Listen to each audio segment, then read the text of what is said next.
EMG question of the day. Which of these spontaneous activities is pathological? Look at the options from A through E and choose the correct answer. Deciding when an EMG waveform is physiological or pathological is the cornerstone of EMG interpretation. A good way to start when dealing with spontaneous activity is to decide if we are dealing with end plate activity or an activity arising from the rest of the muscle fiber. If dealing with end plate activity, then you need to judge if you are dealing with subthreshold activity, the consequence of acetylcholine receptor channel opening due to spontaneous incessant quantal release of a small amount of acetylcholine, or you are dealing with a suprathreshold activity, the consequence of acetylcholine receptor channels and voltage-gated channel massive opening. During this talk, we will address both. This is an enlarged image of the figure shown in the question.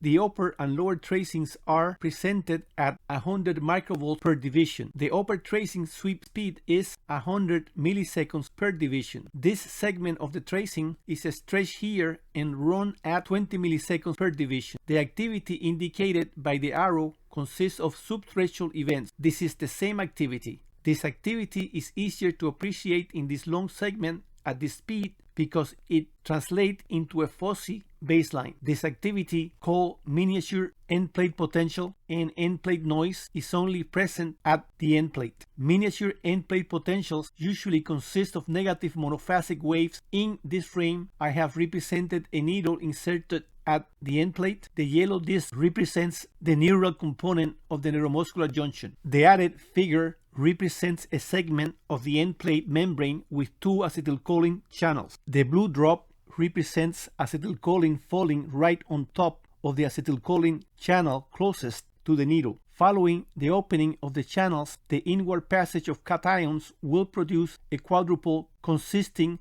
of a double sink flanked by a source on each side. The recording of the sink region of the quadrupole will produce a negative upswing of the tracing. Then, as the quadrupole dissipates, the tracing returns to baseline. In addition to the usual negative monophasic wave, we rarely see positive waves, and when we do, the amplitude is very small.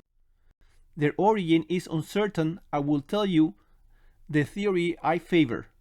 In this frame, I have reproduced the figure of the needle in the end plate and also added the figurine with the acetylcholine receptors, but this time the drop of acetylcholine is falling on top of the acetylcholine receptor furthest from the tip of the needle. Hence, this time it is the source of the quadrupole, the element closest to the recording electrode. And so we will see a positive deflection in the tracing that, as the quadrupole fades, will return the tracing to baseline. The smaller size of the positive potentials in relation to the negative activity can be conceptualized by considering that whereas the amplitude of the negative wave reflects the sinks formed by both dipoles, the amplitude of the positive potential reflects the source of only one dipole. So we have talked about subthreshold end plate activity. Now we will look at the waveforms present in normal individuals as a consequence of suprathreshold stimulation. The emblematic waveform present at the end plate of normal individuals is an initially negative biphasic wave. This wave is often called end plate spike, but we can also find initial positive triphasic waves, often referred to as fibrillation potentials, as well as initially positive biphasic waves, referred to as positive sharp waves. And at times we find a series of initially positive biphasic potentials, as the one you see in this frame, displaying a bifid positive phase. So the bottom line is not to consider study pathological solely on the presence of a single or runs of positive sharp waves, fibrillation-like potentials, or both, if